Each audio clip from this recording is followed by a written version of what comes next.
grieving. Some families will be lost to one another forever. To those of you who face the difficulties of reconnecting with family and establishing ongoing relationships, we say sorry. We offer this apology in the hope that it will assist your healing and in order to shine a light on a dark period of our nation's history. To those who have fought for the truth to be heard, we hear you now.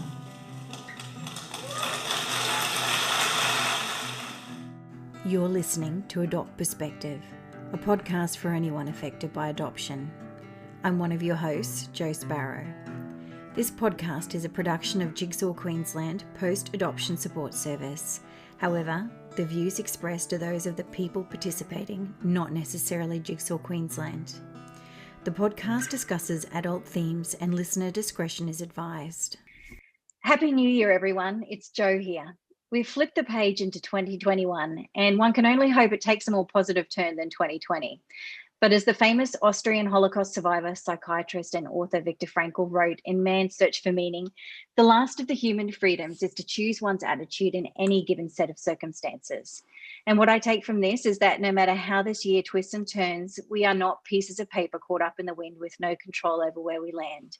We have the freedom to choose how we'll respond to events that are outside of our control.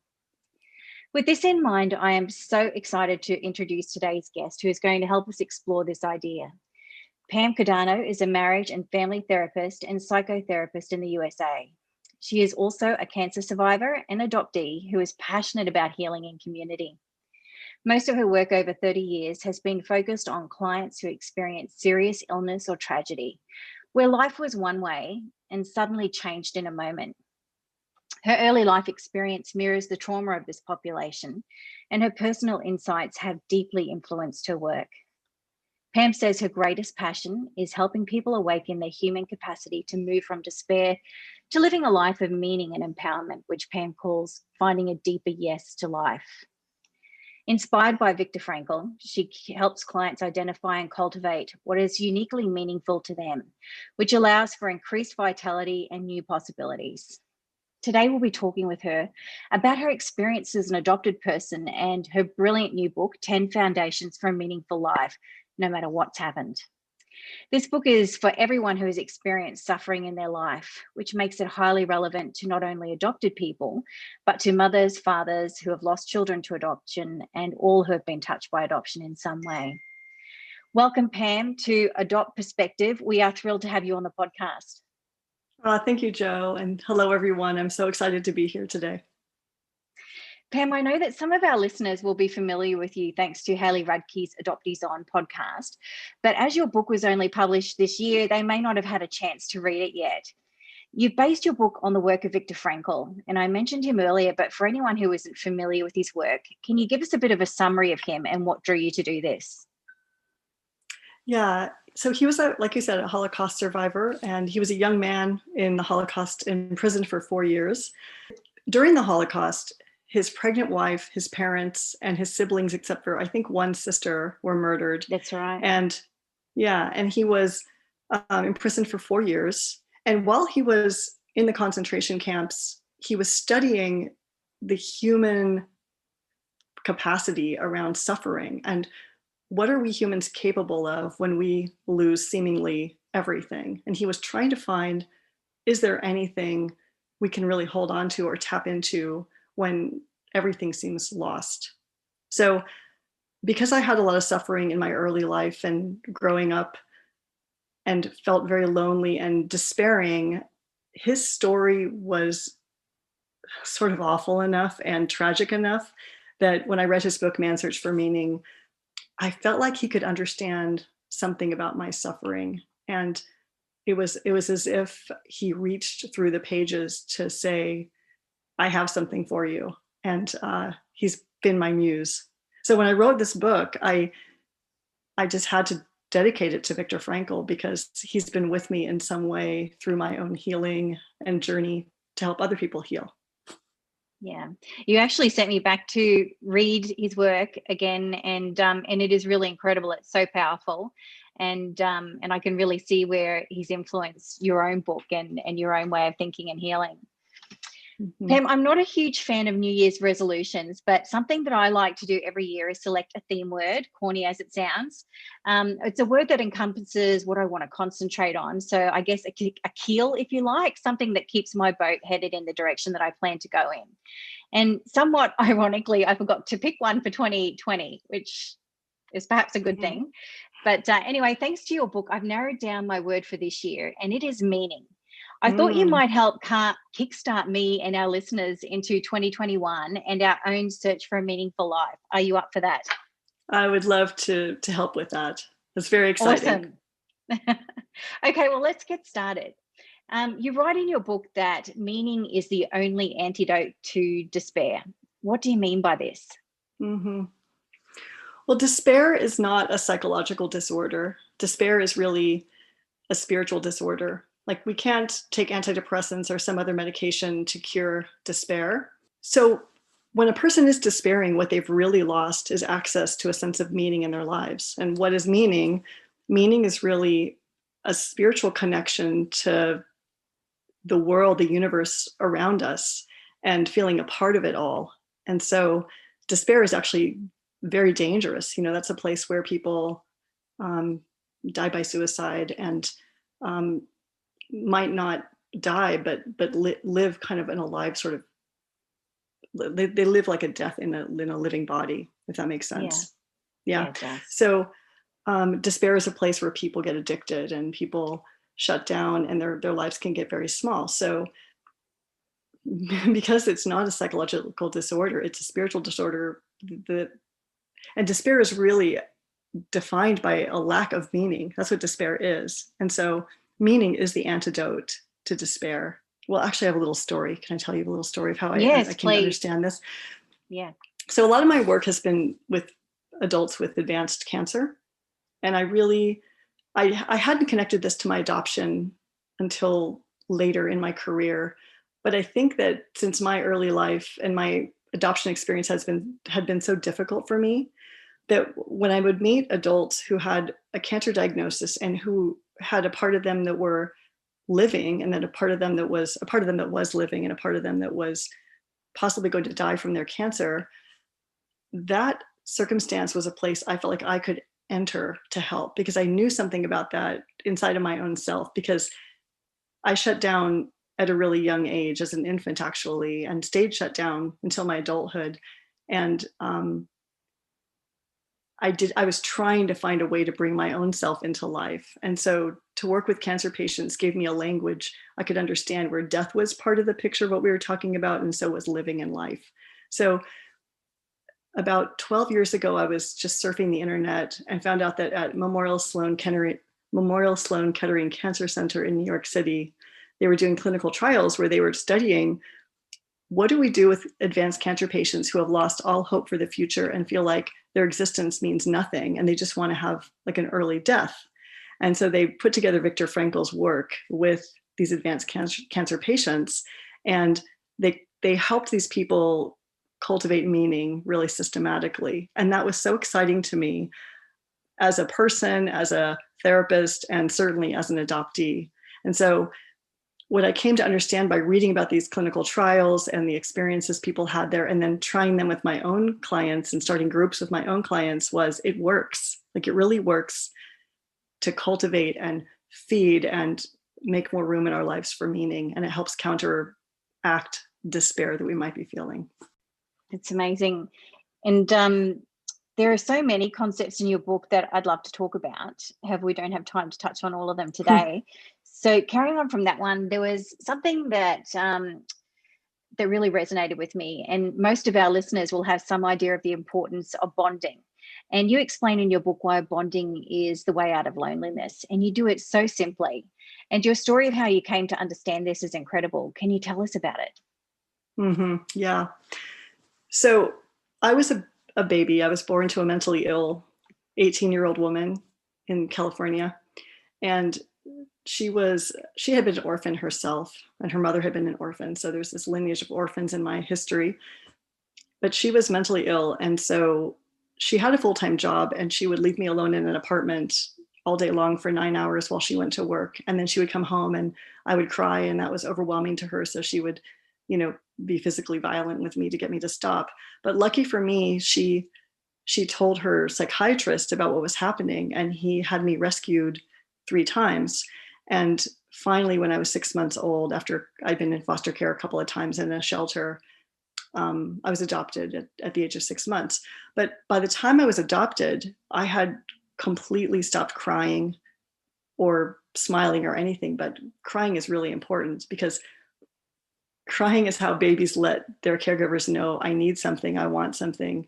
And Right. and that's how, and then when the mother or the father or the parent responds to the baby, that's how bonding happens. The baby calls, the cries are a call, and then the parents respond. And so I didn't have this. And so by the time I was adopted, I wasn't really available to bond with my adoptive family, because I'd given up on my call, on my cry.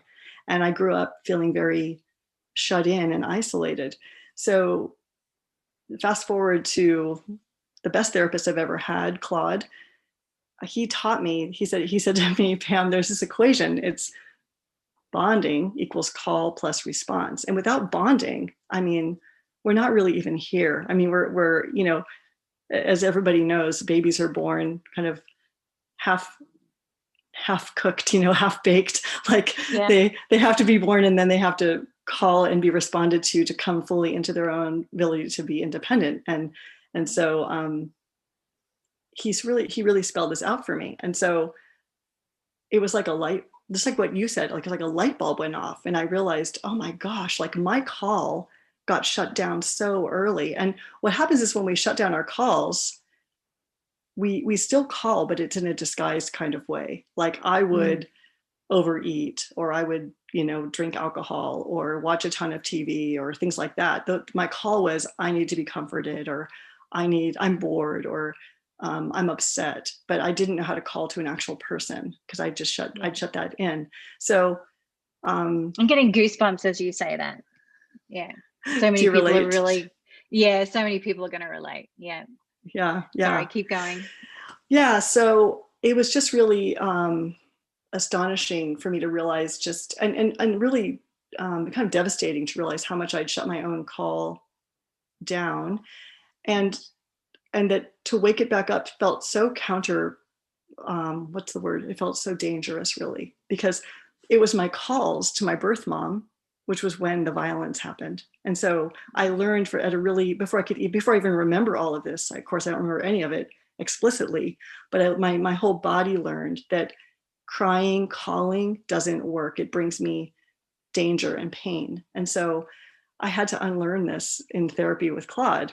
And the way we did it was I started texting him about what I needed. Like I was having a lot of family problems. My husband, my 2 daughters were teenagers, and everybody was just not doing that well. And so I would text Claude and say, oh my gosh, like this happened and that happened. And he would respond, and he would respond, and he would respond. And I just started to kind of get it, that calling. And I started to feel like when I would get into trouble, that I wanted to call for help. It wasn't like, jumping off a cliff. It was like the thing I wanted. So I started to understand that. And that maybe is the most important. It's the first chapter of my book, but maybe it's the most important. It's the foundation for kind of everything. Is we're born into bonding. We have to bond enough, to stay alive.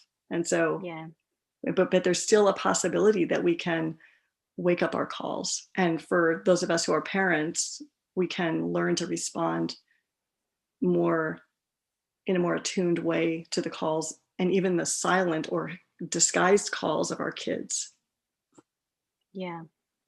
It's interesting that you say, like, as parents, because I had a lot of difficulty bonding with my first child, and I found that this period of my life is where adoption really reared its head and challenged me. And I would be lying if I said it didn't still impact me as a mother.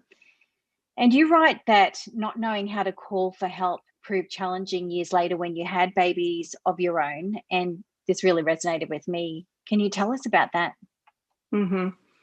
Right. So I had my 2 daughters before I had ever met Claude or learned about what bonding was. So I raised them to be very independent, because I felt like the kindest thing I could do for them would help them not have calls, because I learned how to live and not have calls. And that way, if anything happened to me and they lost me, they would be more equipped to be without me. So it was this whole thing that I didn't even know I was really doing until I until I realized what I was doing.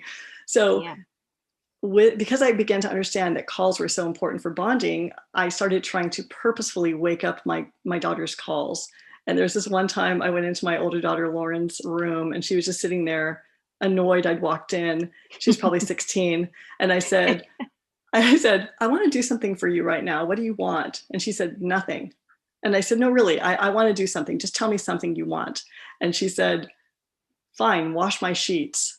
And I said, okay. And I did. And she was just shocked. She was like, who are you? And what is this? What is this thing?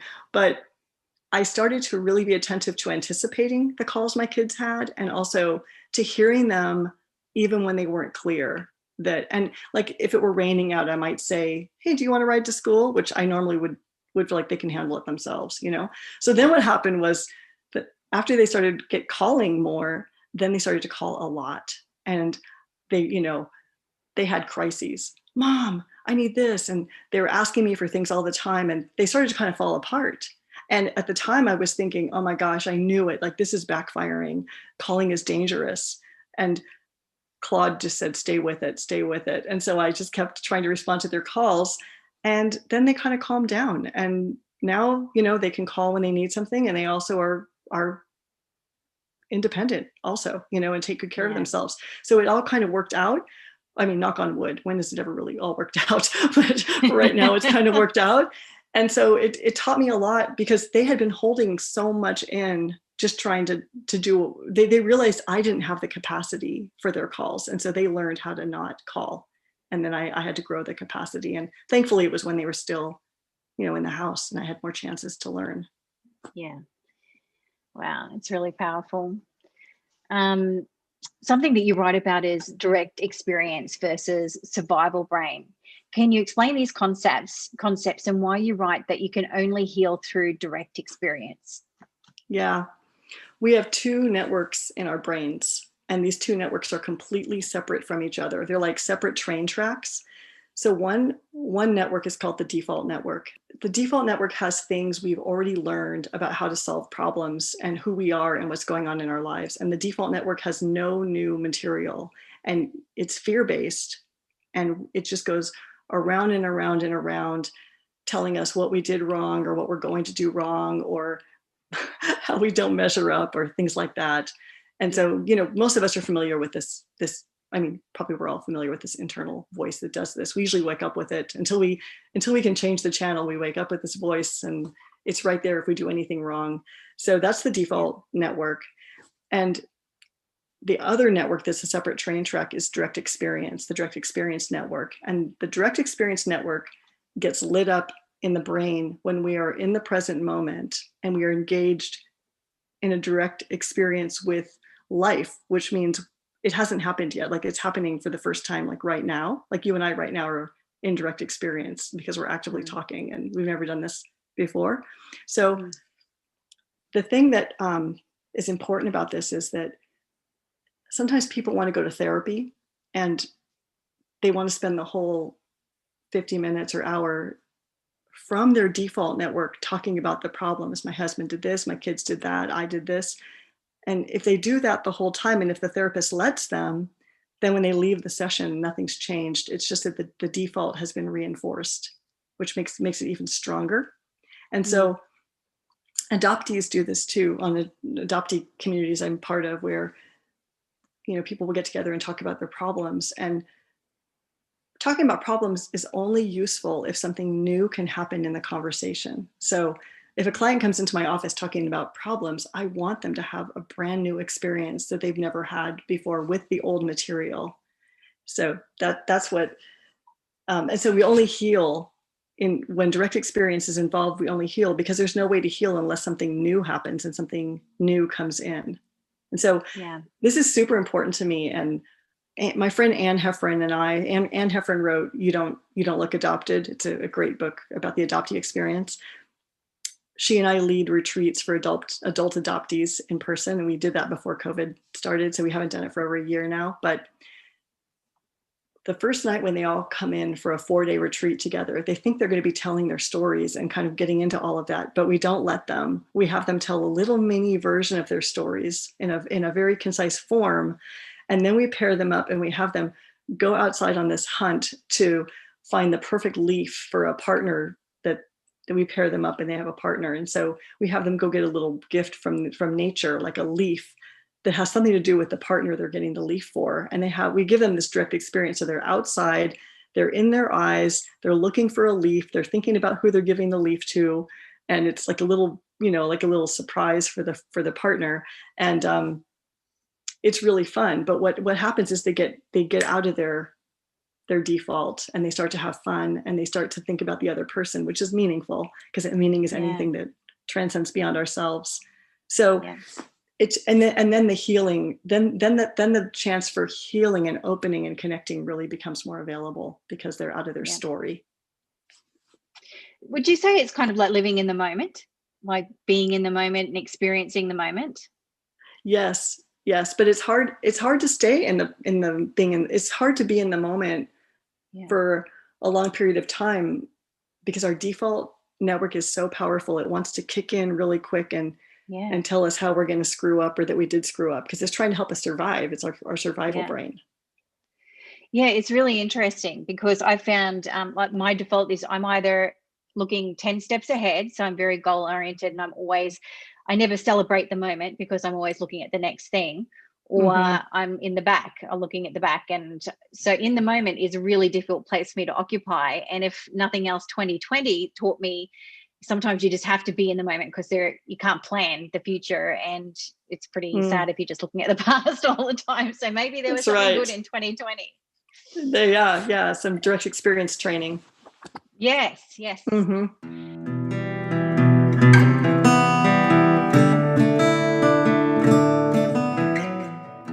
So Pam, you talk about coping and essence identities. What are they, and why is it important that we can distinguish between the two of them?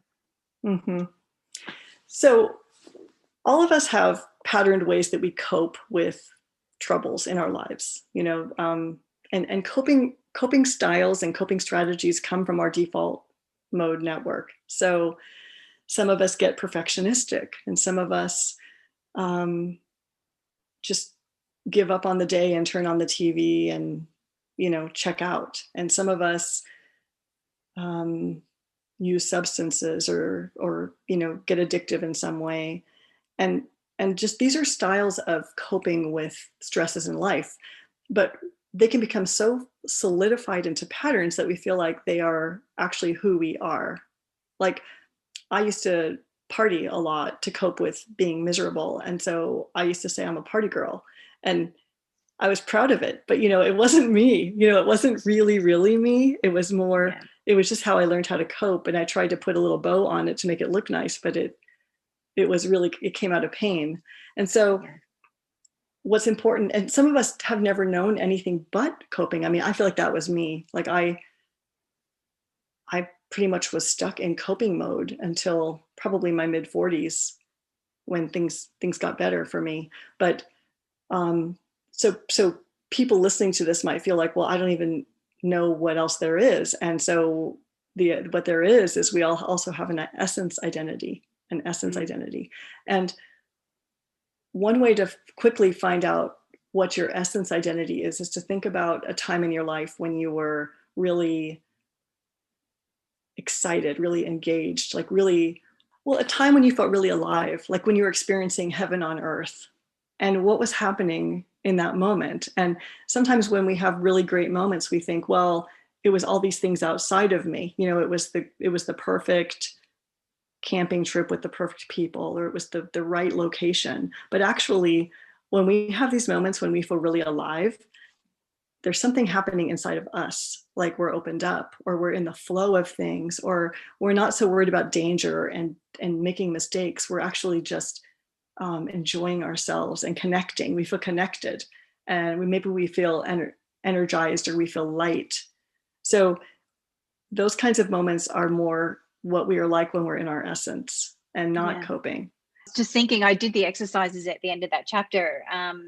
that was talking about those things. And I thought long and hard about, when did I feel the most, when was I in my essence identity? When was I the most inspired? And it was when I was doing a research degree, and it was so much work and it was so stressful, but I had never been more excited in my life, because I was learning and I was growing and I was hanging around people that were smarter than me and that knew, it was just the most amazing time. And I thought, why is it that I don't chase that rush, that feeling all of the time? Why do I spend so much time in the coping identity? So why is it that we sort of default to spending so much time when we're not happy, instead of chasing down this awesome feeling when we are?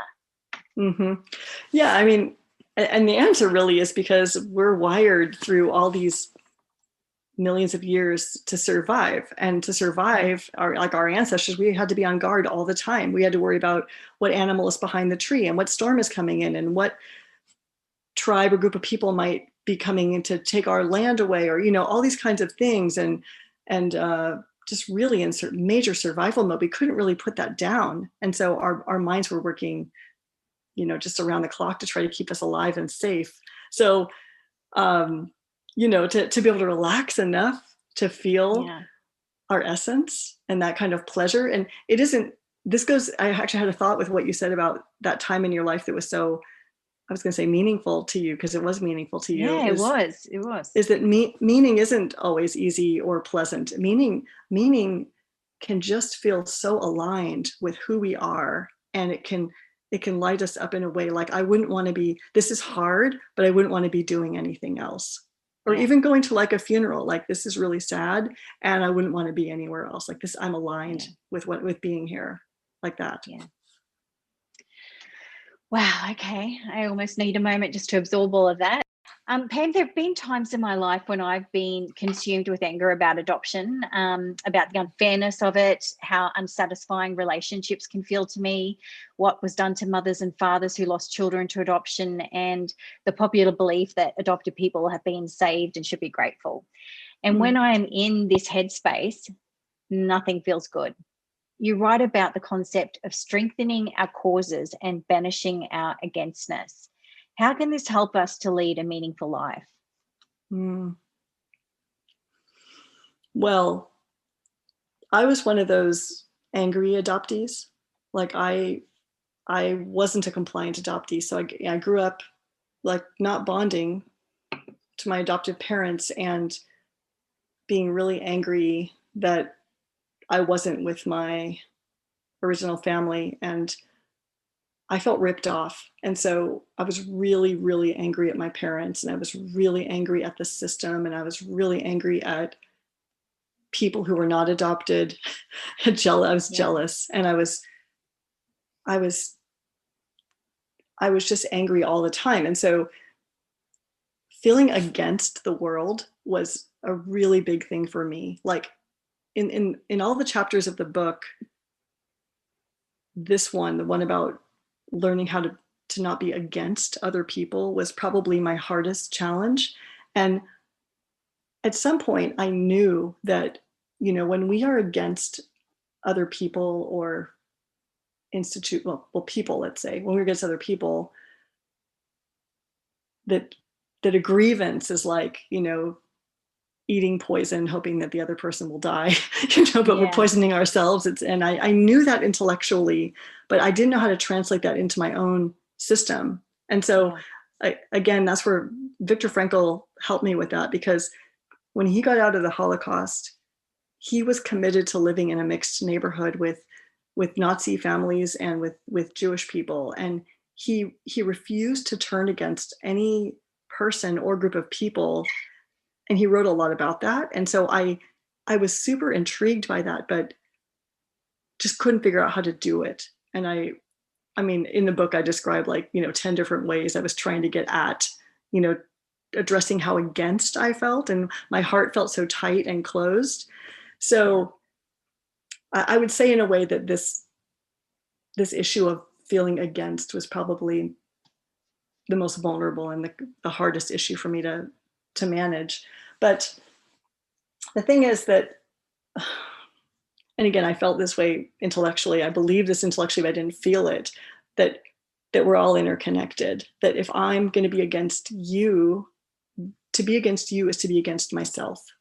And I believed that. And so it became a problem I had to solve. And I did it I did it in a bunch of ways. And I think I've about 90% succeeded at that. But that's the thing that connects. You asked, the way you worded the question was great and interesting, was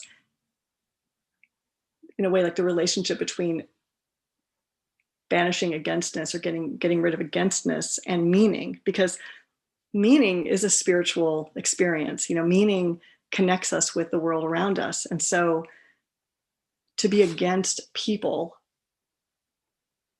puts an artificial barrier, and it goes too far, because like it's okay to be against actions or to be against policies, but once we become against people, we've taken it to another level, and we pay a price inside of our own hearts and our own bodies. I mean, what I know from the inside is it's such a root of suffering to be holding an against feeling toward people.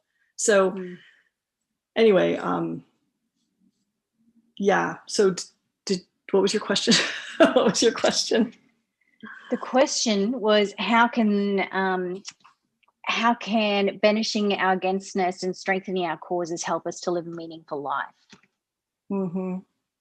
Yeah, I think that there's something really possible about discerning, like when something hurts us, or something happening to other people hurts us and makes us angry because it crosses a line on human rights or something like that.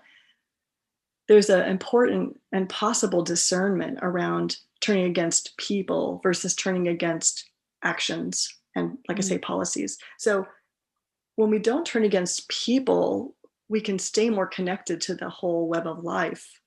Yeah. And so that's a whole different experience, and it opens so many doors for us internally.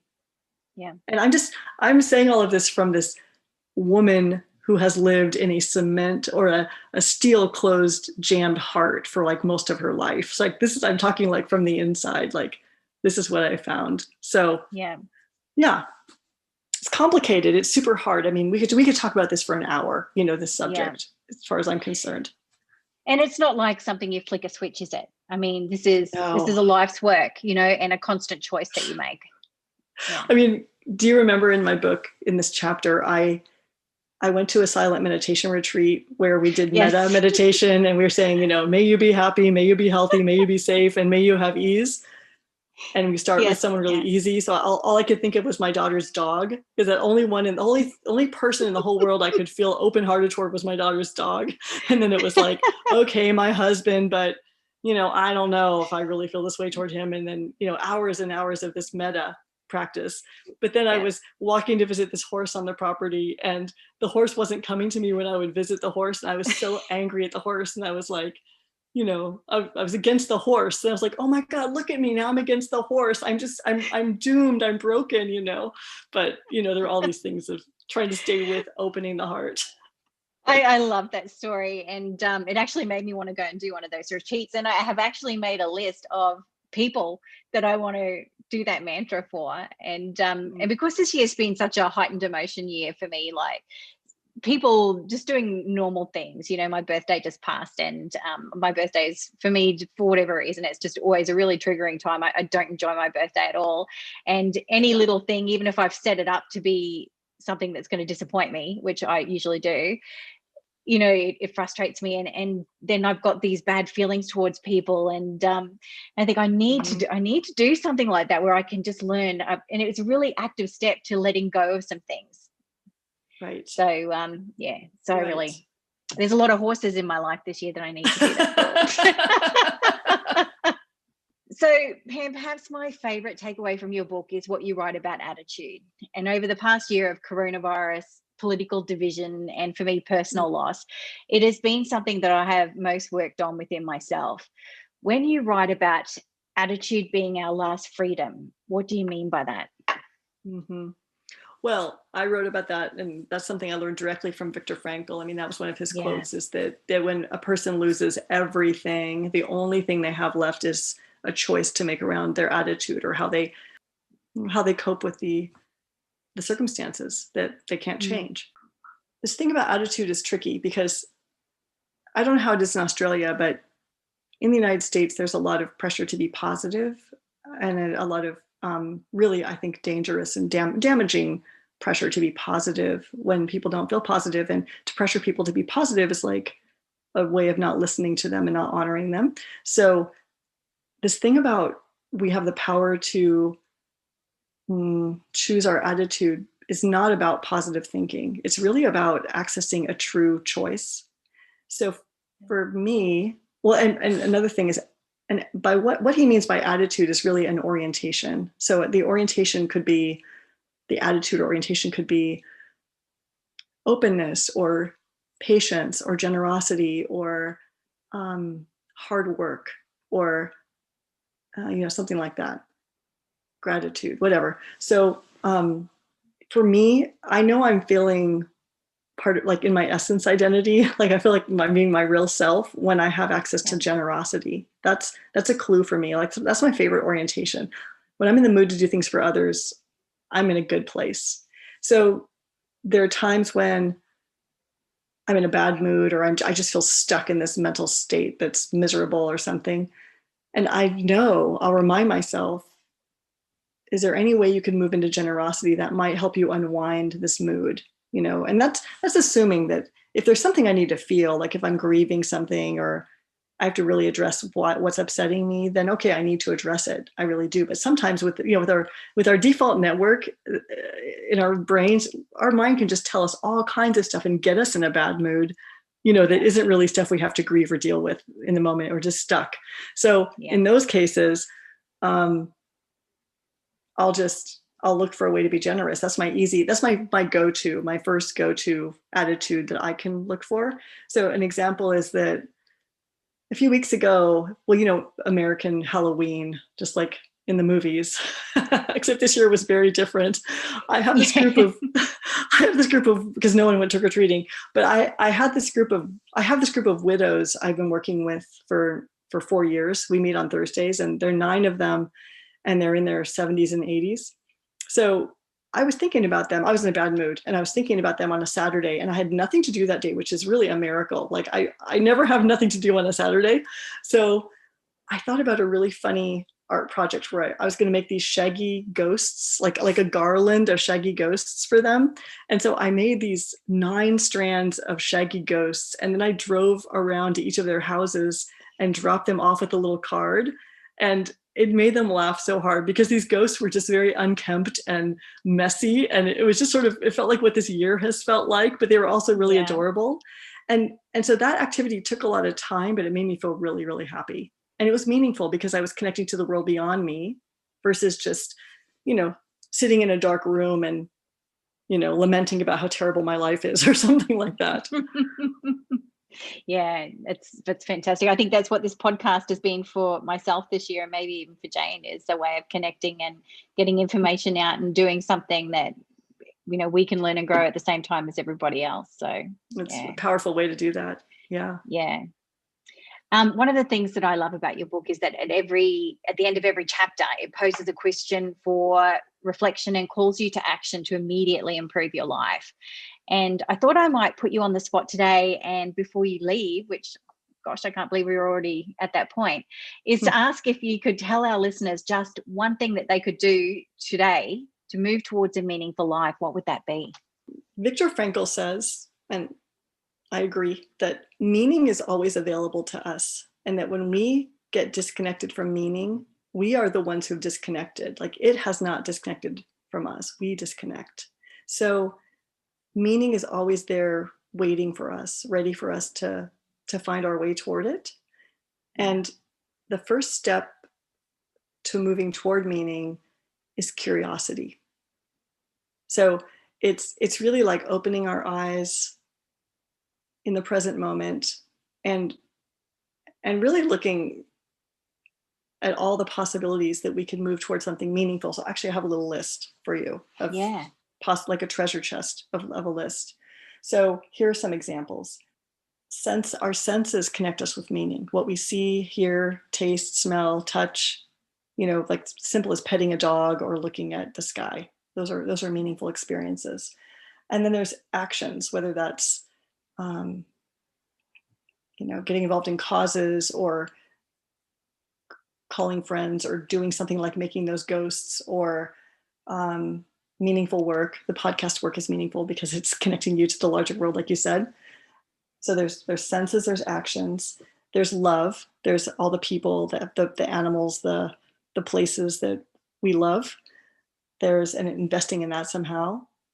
There are meaningful stories, like stories that we want to read that other people are sharing, or stories that we want to share in some way through a blog or a conversation with a family member or whatever. And then there's legacy. There's all the things that we are involved in or invested in with building a better future. So, whether that's, again, supporting causes or the environment, whatever that might be, thinking about the future. And then the last one is attitude, really trying to purposefully, intentionally move into an orientation that connects us in a way that feels, what's the word? Nourishing, mutually nourishing to us, nourishing to the outside world. That's how the attitude of a meaningful attitude feels. Yeah. So curiosity is often the very first step. It's like, okay, what can I do? Or what's a better question I can ask myself? Like earlier today, I was asking myself, what is wrong with my husband?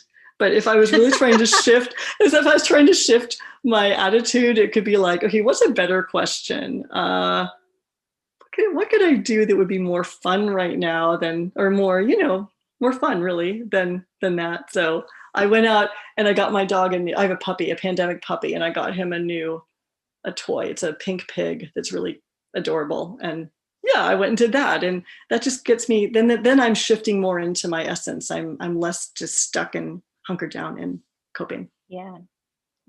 It's valuable and good advice. So thank you for that. I know I put you on the spot, but